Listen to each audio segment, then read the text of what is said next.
Very good, excellent. Hey, have you guys seen what's happening in this room? Did anyone show you? I'll just show you what's happening here. We've got loads of people here, you see, that I'm talking to, as well as you lot. There you go. So, okay, great. So, if you go to the next slide, Chris. So you got the slides there. So we launched on the 31st of October last year, Extinction Rebellion, and since then we've had this incredible trajectory of loads of people stepping up and getting involved.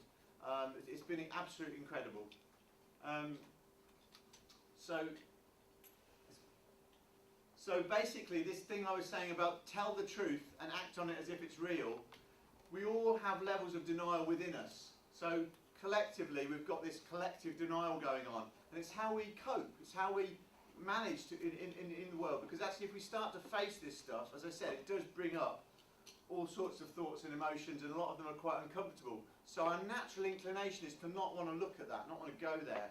But if we do that, we won't be around for much longer. And as you know, as responsible humans, it's our job to actually look at this stuff and sort of think about what we can do, because we've still got agency, we can still make a difference, but if we leave it much longer, that agency will be gone, we won't be able to make much of a difference. So this is the challenge, as we mentioned, and then there are two ways that we're approaching this in the talk. We've got two parts of the talk. First we're going to look at the problem of climate change and the ecological crisis, and then we're going to look at the solutions and what we can do about it. So the global environmental problem that's driving us to extinction is a dual thing. Keep going through, yeah, and again one more. So it's climate change, it's the ecological crisis, and it's when they come together challenging our whole life support system on which we depend. And the climate change, for those of you who know, do you guys in the tape know how climate change works? Do you know about this? Do you learn that in school? When the sun comes down, it comes and heats the earth, and there are gases in our atmosphere that trap that heat, greenhouse gases, and humans have emitted loads of greenhouse gases, so we're, a couple more clicks, we're trapping more and more of that heat into the earth, and so that heat can't escape and the temperature is rising. And the predicted consequences of this are that we're going to have sea level rise, which is going to cause mass flooding, and storm surges are going to cause even bigger problems sooner. We're going to have increasing storms like the one we've just had at the moment. That's the third named storm in the UK this year. We've seen these massive increase in hurricanes and severe weather conditions, forest fires, droughts, all over the world. So we're starting to see this happen, but this is the tip of the iceberg before it melts. And then even you know, then death due to heat stress, because mammals, we generate heat. We rely on a certain level of temperature in order to survive, and if it goes beyond that threshold, we won't be able to survive. And it's unfortunately going to be causing mass migration, famine and war. So the world's top scientists all come together, called the IPCC, the Intergovernmental Panel on Climate Change. And they've been meeting since 1988, and they've been reporting since 1990. And we've known since 1990 that if we don't sort climate change out, it threatens our existence as a species. We've known that very clearly. That's what their first report said. And it said if we hit 1 degree of warming above pre-industrial levels, that will face societal collapse. We're already at 1.1 degrees. So we're already beyond that danger zone that they identified 30 years ago. They reported recently and said this is an urgent crisis, but we do have the ability to address it. All we lack is political will. And this is a little bit of the science, so we won't go into too much of the science, but basically carbon dioxide has been fairly stable for a long time, and in the Industrial Revolution it starts to increase. What most people don't know is that most emissions have happened in the last 30 years since we've known that it's a threat to our existence. Most emissions have happened happened in the last 30 years. And so the temperature fluctuates year by year, but overall you can see a very clear upward trend, and it's accelerating. And so we're above 1 degree already. Now, we've all heard about climate change, but the way we hear about it in school and in the media is as though it's a problem, but maybe the government are going to sort it out eventually. In 2050 they're going to sort it out. Well, that isn't the reality. There are things about climate change that we don't hear about in school and in the media. One of them is climate lag. So after the emissions have gone into the atmosphere, it's a 10 to 20 year lag before we get the full climate change impacts. So this 1.1 degree that we're experiencing now, with all the storms and droughts and suffering that we've got, that's from 10 and 20 years ago. And what have emissions done in the last 10 or 20 years? They've increased, they're accelerated. The last year was the largest amount of emissions we've ever put into the planet. The year before that was the largest to that year. It's accelerating. So climate lag is makes it even more serious. Global dimming makes it even more serious again. Global dimming is where we cause pollution and we emit climate change gases, but we also emit particulates, little bits of matter that block the sun from hitting the earth. So that actually cools the earth slightly. When we stop polluting, which we have to do, we will also stop putting out those particulates, and the global dimming effect will stop. So there'll be an additional elevation, a rising of the temperature because of global dimming by about half a degree. So if you think the scientists report, the IPCC report said we have to keep it to 1.5. If we don't, it's really, really serious. Well, how are we going to keep it to 1.5? Because when we stop polluting, we'll get an additional warming from the lack of global dimming. And then the really serious bit is the feedback loops. There are 72 recorded feedback loops. I'm just going to mention 2 of them today. First one is the albedo effect. The albedo means that the ice and snow is shiny, it reflects white, it reflects a lot of the sun's energy back. When it gets too warm and the ice and snow melt, the dark water and the land absorb a lot more of that heat. Just like if you're out in the sun in a black t-shirt, you'll get a lot warmer than if you've got a white t-shirt on. So the albedo effect alone, when we lose the Arctic ice, which we're due to do any year now in the summer, in September, the loss of the Arctic ice has accelerated beyond all scientists' predictions. That alone is the same as all of our emissions. So that loss of the albedo alone will cause a massive increase in heating of the planet. And the other one I'm just going to mention is methane release. Methane is another climate change gas far more potent than CO2, and it's trapped in the permafrost around the Arctic. And as the temperature warms, that methane is being released. Even a couple of years ago, the scientists were saying, oh, don't worry, the methane release isn't going to happen, it'll be too slow. It's already happening. We've got scientists all around the world are recording it, and you can see these pictures here, the bubbling up of the methane, and that is really scary. We're triggering these feedback processes, these feedback loops, and the research shows that the Earth has 2 states. It's got a hothouse state that we're about to enter, and it's got a cool state. When we've got ice caps, like the North Pole and the South Pole, we have a cool state, because a lot of that sun's energy is reflected by the albedo effect from the ice and snow. When it gets to a certain level of heating, all of these processes kick in, and we flip to a hot state. And that hothouse Earth, which was the paper was called last year, is what we're on course for. And these are some of the cascades, the tipping cascades. So you hit one tipping point, and that pushes over other tipping points. And so there's a whole series of them. And so what does that mean in terms of humans on the planet? As this picture shows, it means mass migration. But is it just about other people in other countries? Poor people in poor countries, majority world countries where most people live? No, it's not. It also is directly threatening us in the UK. We're going to lose vast tracts of our forest to die off if we carry on the trajectory we're on. And once those forests have died, as we saw with oh no, we haven't seen the picture yet. Once those forests die, you'll end up with forest fires. It's also going to lose, as crops fail around the world, we're reliant on imports for our food, so food prices are going to go up. And we will actually be facing starvation in this country. It's not, it's not a kind of question of whether it will happen or not. It's just if we carry on the way we are doing, it's how many years. The experts are saying it could be anything between 2 to 10 years if we carry on the way we're going. If we have 2 more summers like the one we just had, where we lost 30% of our yield for the staples in Europe, like wheat and barley, 3 more years like that, 2 more years like that, and we're talking about people going hungry in Europe. And as these pressures build, we build the conditions for really, really dodgy governments, fascist right-wing governments, and a kind of world that you would not want to be living in. You would not choose that for yourself. You would not choose that for your children.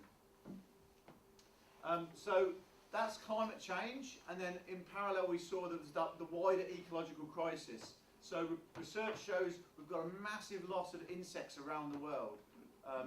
Recent research in an untouched rainforest showed that over the last 35 years since the research was last carried out, there's been a 90% drop in insects in the canopy of the rainforest.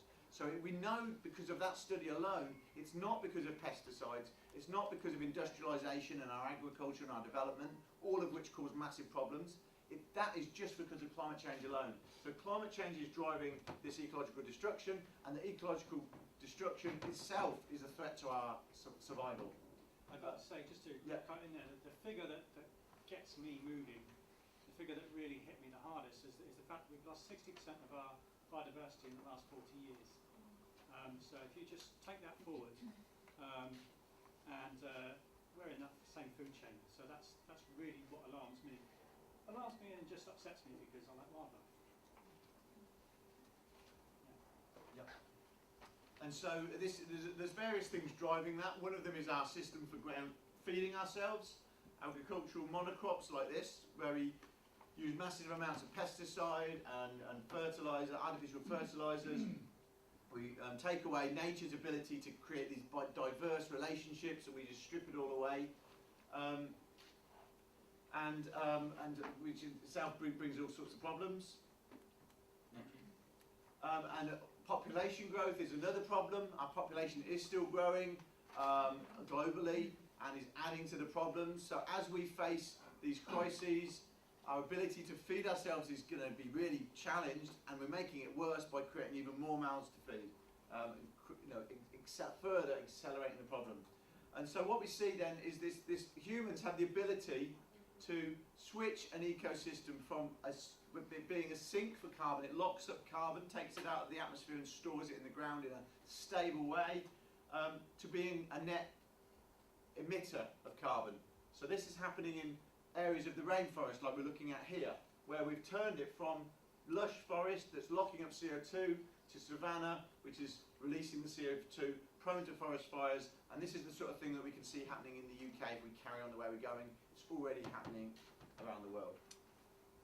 Another example of this switching ecosystems from net sinks to net sources of CO2 is the coral reefs, which are being decimated. And overall, what we've done is created a system where there's very, very little wildlife left on this planet. In terms of biomass, the weight of the animals, 60% of all the animals alive on this planet now are our livestock and our pets. 36% are us, and only 4% are wild. Yeah. So we are now in, as Chris mentioned, the 6th mass extinction. We know from the geological record there have been 5 mass extinctions in the Earth's history. In the late Permian we lost between 96 and 98% of all life on the planet. The trend that we have set in place now is faster and more extreme than what happened that led to the late Permian collapse. That's what trajectory we've set ourselves on. We're already in the 6th mass extinction. It's what we do about it now. So what would it mean for humans to fail if we fail to achieve these policies? So a research paper came out in 2017 by one of the world's top climate scientists called Ramanathan, and he tried to put it, he said that we've got a 5% chance of human extinction. And bear in mind, this was 2 years ago, and every time the data comes back from the field, it gets worse. So it's actually much worse than it was 2 years ago when he wrote this paper, or published the paper. And even then he said, to put it in perspective, how many of us would choose to buckle our grandchildren to an airplane seat if we knew there was as much as a 1 in 20 chance of the plane crashing? With climate change, that can pose existential threats. We've already put them on that plane. So you've had the first little break where you shared with your neighbour. This is the second one now. This is halfway through. We've just done the sort of science, the kind of heavy bit. If you want to just time it, sorry. So first of all, we invite you to have a minute silence. So I know it's not something we're familiar with doing perhaps in our culture, but it's really important to have a bit of space just to let it sink in. So we're going to have a minute's silence and then a minute each again to share with your neighbour. So just a time to just kind of let that sound land, what we've just heard. Thank you. So, what has been the response to the crisis then from politicians? Yeah, laughing is probably the most sensible response to that question, because they've clearly not done, their response to it has been to introduce fracking as an idea, Heathrow expansion. They're doing all sorts of policies which are going in the wrong direction. They're not even close to meeting the Paris 2.0, the 2 degrees warming. But the reality is that we need to go a lot lower, that keep the temperature a lot less than 2 degrees. Once we get to 2 degrees, the number of feedback loops we will have kicked in, we're not going to stay at 2 degrees. Once we hit 2 degrees, we're on course for 3, 4, 5 degrees of warming, which means, serious risk of human extinction. So the government is not up to the job. What about the legal situation? Can we rely on the law to maybe stop us? Well, no, clearly not. The government's, the Dutch government was taken to court and found guilty 2 years ago for failing on its climate change commitments. What was its response? To appeal that decision, wasted another 2 years, got found guilty last year on appeal. Meanwhile, it's wasted 2 more precious years. The UK government just got found guilty last week for pushing its fracking policies against the science, saying it's a low-carbon policy, but the science now, the High Court upheld a decision taken by activist group said actually yes, fracking is clearly not in alignment with our commitments to climate change. The government says it's considering its response. I really hope it doesn't appeal it, because that's what the governments have been doing around the world until now. If we get enough pressure, at least that's the sort of difference we can make. But we can't rely on politics, we can't rely on the law, so what can we do? Well, what does an appropriate response to this dilemma look like? When we're facing an existential crisis, an existential threat, then we have to use our right to rebel. And there is a well-known sort of principle in political theory, which is that the government governs on this idea of a social contract. We give the government some of our power. Give it the power to govern us, to make laws and control us, because in return, it keeps us safe. Its job is to keep us safe. That's part of the social contract. This is like a very arch conservative social theorist, Thomas Hobbes, that came up with this concept of social contract. But that kind of social contract is broken, so now it's not only our right to rebel, our duty to rebel. So act as if the truth is real. We have 3 demands. So the first one is that the government declare a climate emergency. This is what's happening. We need the government to use its resources to tell the public about the climate emergency, use the media to help educate the public about the climate emergency, and to stop policies which fly in the face of it, like fracking and Heathrow. Our second one is to go zero carbon by 2025, and the science is really clear that that is possible. We have the technology, all we lack is the political will. So how do we get the political will? Our third one is that we don't rely on a broken system to fix this problem. We have to have a citizens' assembly. We can't rely on politics as it's set up at the moment.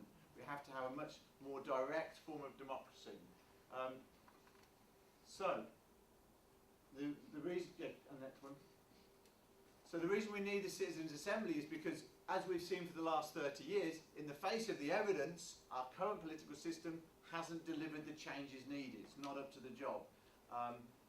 It's could go into a lot of detail about why not and how that works, and the influence of political lobbyists, for example. But a citizens' assembly is basically ordinary people like you and me selected in a way that's representative of the whole population, like the jury service. And they're invited to sort of be on a panel, and the panel it's called a deliberative form of democracy. Direct democracy and deliberative democracy.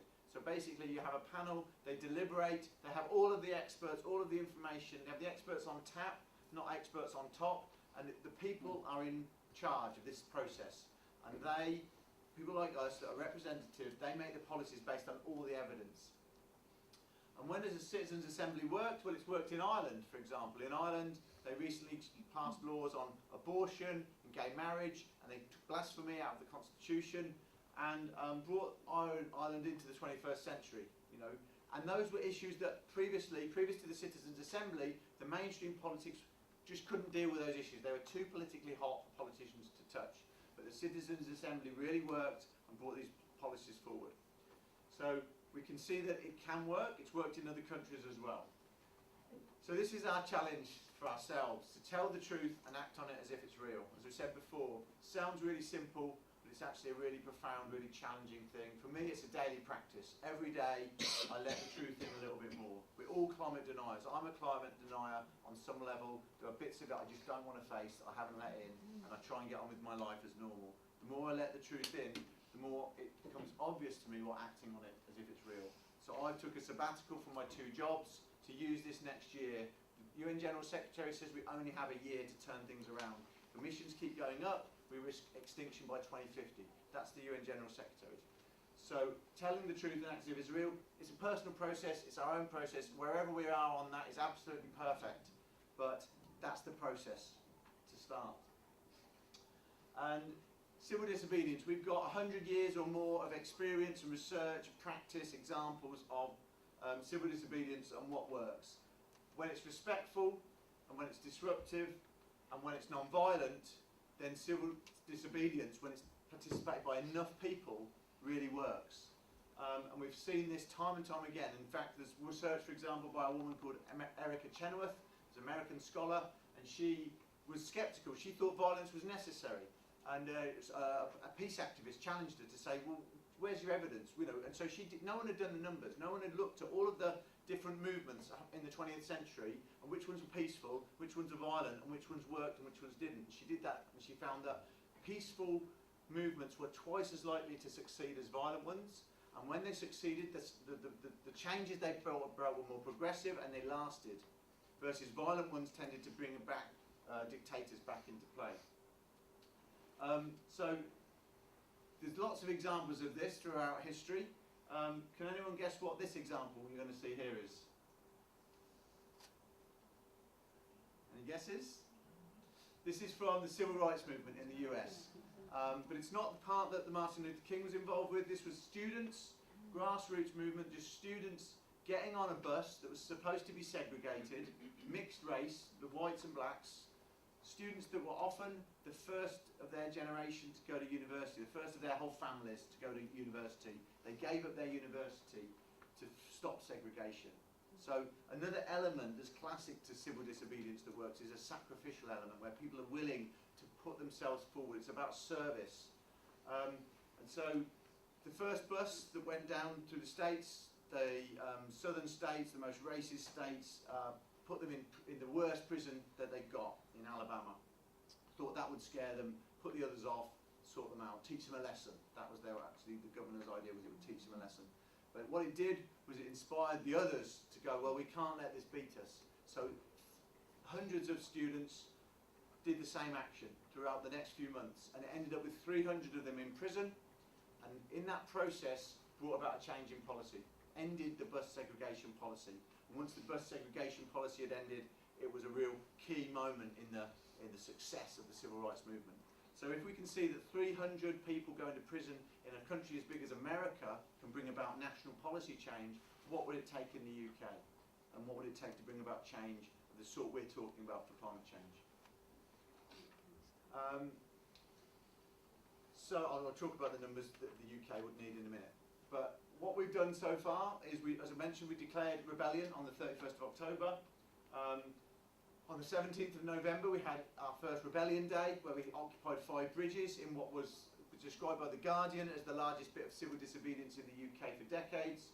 The next week, we did swarming for 3 days, where we blocked the whole of the city centre of London by this technique called swarming, where just need small groups of people to get together. You block the road for 7 minutes, you let the traffic flow for a minute, you go back on and block again. As long as you're blocking 20 minutes out of every half an hour, you cause a massive traffic jam, which causes economic disruption, economic costs. The government has made it very clear that it prioritises the economy above everything else. If it listened to us, we wouldn't be doing this. I wouldn't be here having this conversation with you. I've tried everything personally, and we've tried everything as a movement over the last 30 years, and it hasn't worked. Because the government puts the economy first, so we have to hit the economy. We have to be disruptive, as we know from all of these movements that have worked over the last 100 years.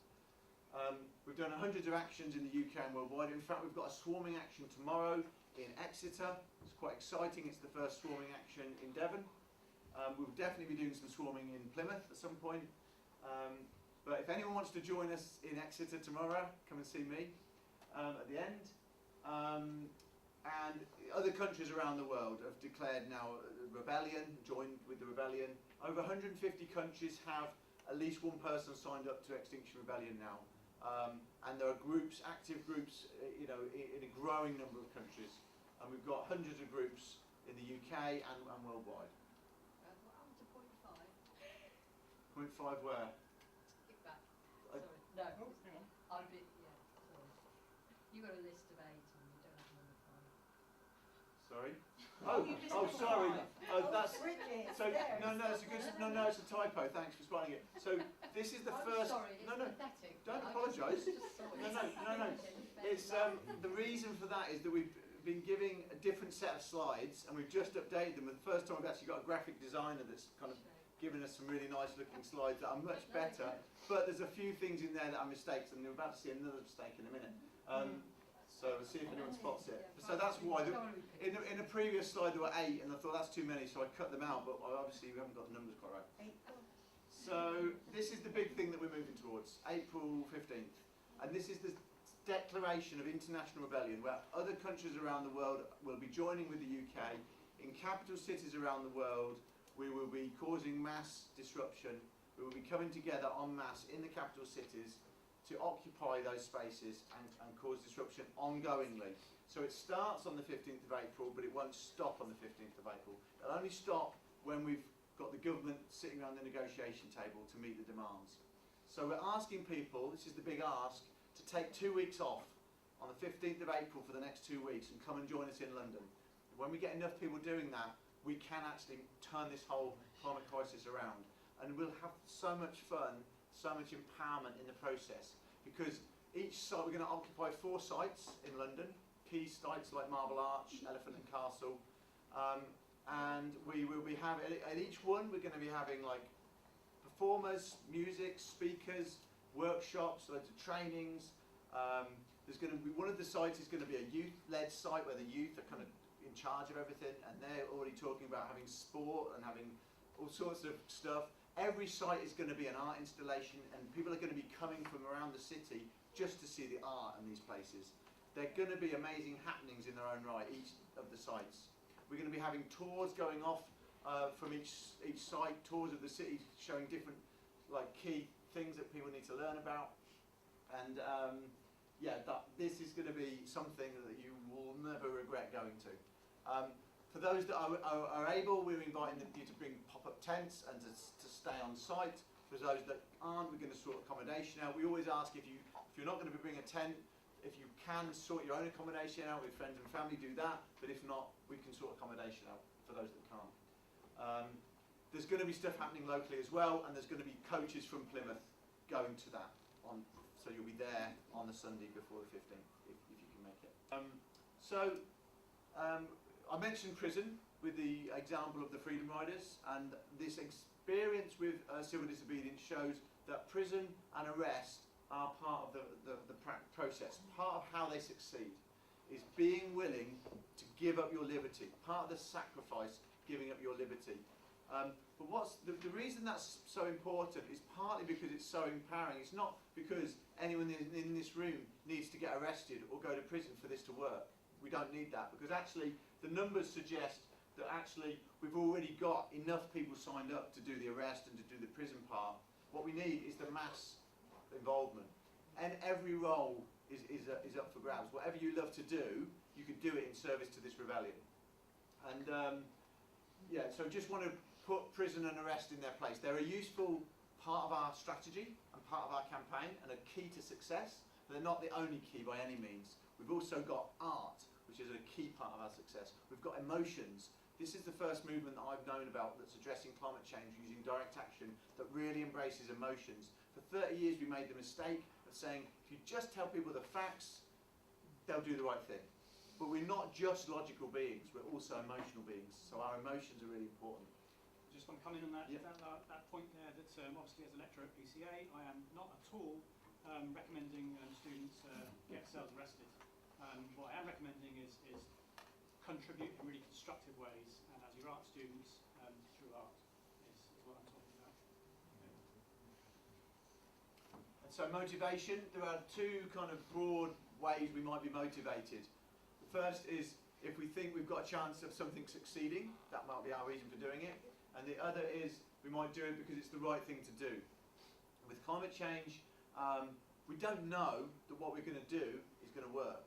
We've started this rebellion knowing that it's quite possible those scientists that have said for 10 or 20 years that it's too late, they might be right. It might already be too late. We don't know that.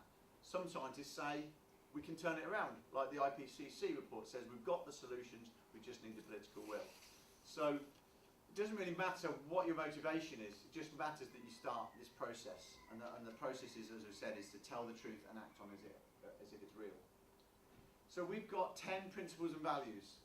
First 5 are that we've got a shared vision of change, and one that can support 7 generations into the future. So we've got this long-term thinking that we take inspiration from Native American peoples for. We set our mission on what's necessary. So at the moment we've got, for example, a political system and an economic and a media system that's all very London-centric. So what's necessary in our London-centric country right now is that we act in London, and similarly with other capital cities around the world. So we set our mission on what's necessary. We also need a regenerative culture. We need to kind of support ourselves as activists, support ourselves as a movement, and shift our culture to one where depression and isolation and anxiety are skyrocketing to ones which are actually nourishing, and we allow ourselves to flourish as humans. We challenge ourselves and the system. So part of that process we said about telling the truth and acting on it as if it's real is quite challenging for us personally. We're just open to the fact that this is challenging. We challenge ourselves and we challenge the system. And we reflect and learn. So we did when we started this rebellion in October, we didn't know if it was going to work, we didn't know who was going to come, but we tried it, we learned from it, we reflected, and then we acted again. And that's what we're doing now, based on the reflection of the learning from all the stuff we've done over the last few years, but particularly October and November. We've now got the rebellion in April, and after that we're going to reflect and learn again and see what happens next. We welcome everyone and every part of everyone. Again, speaking to the emotions, for example, but everyone is welcome, wherever you're at. There's not like a perfect time to be ready. It's just like as and when you are right now is perfect. Get involved in whatever way you can. And we actively mitigate for power. What we mean by that is we recognise that there is prejudice and privilege in our society. For example, I as a white, middle-aged, heterosexual man have privileges that I didn't earn, that I don't even have to look at or question. I can just take them for granted, but they exist. And so that value and principle is there to remind us of that, and so that we as a movement we can actively work on that to support everyone being part of this movement in whatever way they want to. We don't blame and shame. We haven't got time for blaming and shaming. It's also this commitment to non-violence actually means that we don't want to be focusing on trying to blame and shame people, because we're all part of this problem. If any of us have ever consumed any fossil fuels, we're part of this problem. So we don't have time to go down that route of blaming and shaming. We need to just focus on the job in hand, what is necessary, and what is necessary is to mobilise enough people to get enough impact to bring about the change. So non-violence is essential, as we covered that. We're based on autonomy and decentralisation, so that means that you as an individual, if you're in alignment with these 10 principles and values, you're free to act. No one needs permission to act as part of Extinction Rebellion. You can just get on and do it. And local groups, like we've got a local group in Plymouth, it's free within these principles and values to get on and do stuff, to decide, like the group in Exeter, checked out with a couple of other groups in Devon, they decided to do swarming tomorrow, you know. So this idea of autonomy and decentralisation, do what works for you individually and your group and your local area in kind of, with this in view and in kind of coordination with the wider movement. So that's fine. I can go straight to that one. So how do we get involved? Well, there's a role for everyone in this movement. Whatever you love to do, you can do it in service to this movement. So we've got a series of local groups. I mentioned we've got a local group in Plymouth. We've got loads of local groups throughout Cornwall and Devon and throughout the UK. And each local group has working groups. Once they've got established for a little while, they have working groups. Nationally, we have working groups. We have working groups on art. We have working groups on action and logistics, on legal, on finance, on regenerative culture. So if you're a healer and that's your thing, join a regenerative culture and help to bring that to it. Whatever you love to do, we've got a political strategy group, we've got whatever you love to do, you can do it in service to this rebellion. And affinity groups are small building blocks of a non-violent direct action movement like ours. That's the tried and tested method for the last 70 years. Groups of 8 to 15 people coming together, building affinity, getting to know each other, building trust, and then autonomously that group can decide on what actions to do and how to slot in. So affinity group can do an action on their own, or they can do an action with loads of other affinity groups as part of a mass action. So it's really great to form affinity groups. And to do affinity groups, we tend to use non-violent direct action training, and as part of that training, you get to form affinity groups. And as you'll hear at the end, we've got a non-violent direct action training coming up. So a chance to form affinity groups. The affinity groups kind of work in parallel with the local groups. I'm in one, and we look out for each other on the, you're saying you can do individual actions, so we've done some smaller actions, then also gone to like the large London actions, and then we just look out for each other as well, and coordinate how we're moving, and then did a small action within the major action as well. So. One of the great things about being in an affinity group is you buddy up with someone. So everyone in an affinity group has a buddy, and we advise you check in at least once every 2 weeks. So that way, you're not on your own with this stuff, and you've always got someone there to support, and you've got the wider affinity group as well. So it's part of how we support ourselves. So yeah, we've got some contact sheets we're going to pass around. Are you going to say a bit about art before we do that? Yeah. So we've got some content. We'll do one last. So Chris is just going to hand over to Chris. He's going to talk about the link between Extinction Rebellion and art and what we can do around art. And then we'll just have that last third of break where we just have another minute's silence and then share with your neighbour. Then we'll pass some contact sheet forms around, and then we're going to do this link up with a tape. Yeah. Come back to it. Yeah. Yes. Okay. Yeah. Okay. So, what can artists do about it? For me, that's a really, really interesting question. And that's what I think. And I'm really convinced that the movement will not make it without artists and without really active engagement from artists. And already, a massive part of the success has been down to the power of the art that's being used. Really powerful stuff. But also outside of the Extinction Rebellion movement, then just environmental action and climate change needs artists. And I'll talk about some specific ideas in a minute. I just want to talk about the bigger picture at the moment. So for me, I believe art creates and reflects our culture. So it does two things. It's instrumental in creating changing attitudes, changing cultures, and also reflecting what's already there.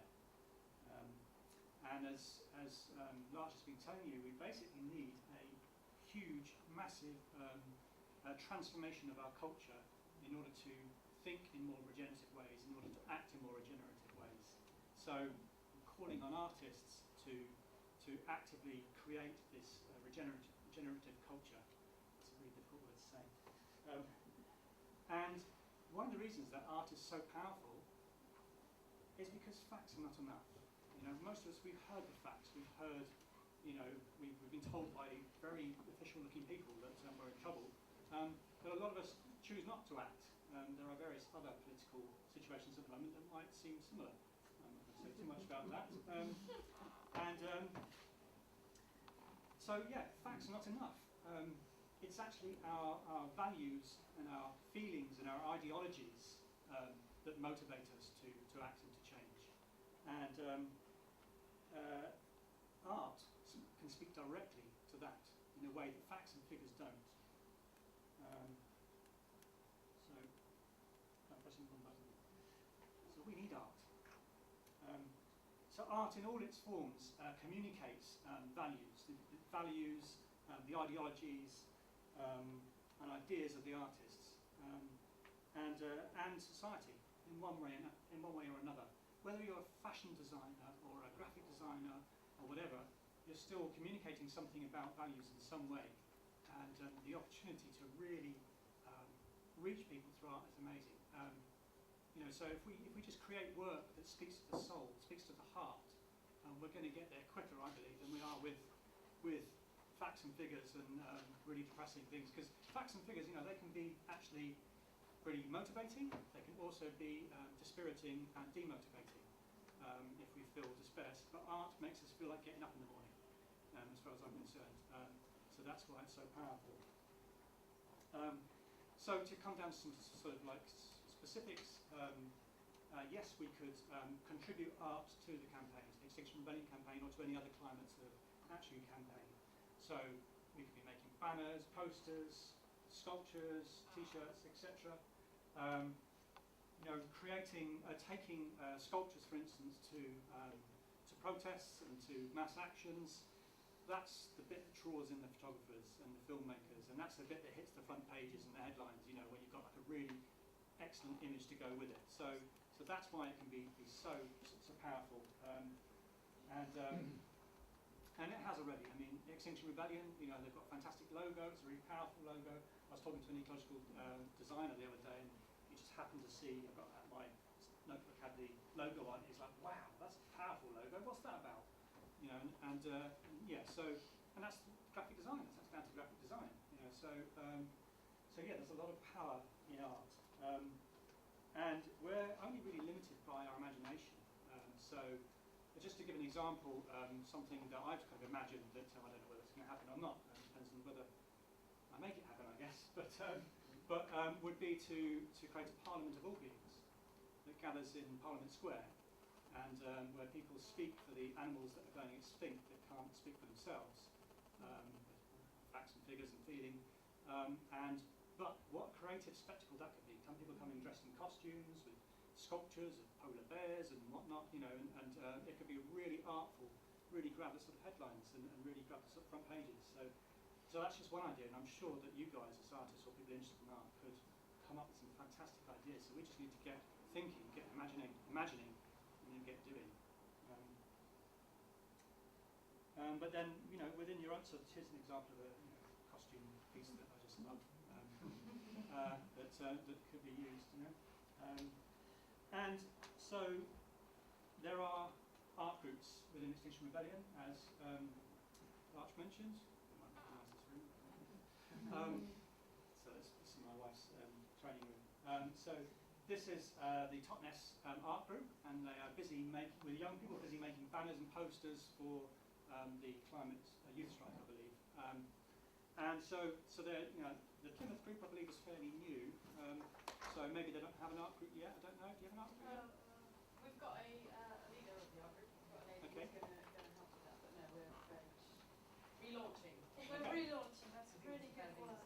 So it's coming together. So keep your eyes peeled to the Facebook pages, the local Extinction Rebellion Facebook pages, and you'll find out about the art groups. If you want to go join an art group, go along, make banners, paint. You don't have to be an artist. You do have to make art. You don't have to be an artist. There are other ways, though. For instance, at the moment, I'm putting together a bank of photographers and filmmakers so that they can be called on for actions because I mean I've been doing stuff for our local group, and there's no way I'm able to go to every event and cover everything. So we just got loads signed up because we went to we delivered this talk to the pre-degree department earlier on. Loads of 16-year-old artists, videographers and filmmakers and photographers signing up to that, which is brilliant, but the more the better. The more we're going to get a chance to cover all the events. So please, I'll send a list around later on. You can jot your name down and the type of work you would be able to do for us, whether it's film or photography. That would be really useful. Yes, so should we go take exchange now, or We just do the break, the last do bit. the break? Yeah. Okay. It's just a 1 minute break and then a 2 minute Yeah. share. Okay. So in a minute we're going to go to tape and just hear what some of those artists are doing, and then I'd like to have a bit of just some ideas from you guys about what Yeah, artists we'll do a Q&A after that. Yeah, Like, yeah. and also ideas. But yes, so just take a minute now again, just to kind of let all of that sink in, and just to reflect on knowing what you've heard. What does appropriate action feel like to you? What's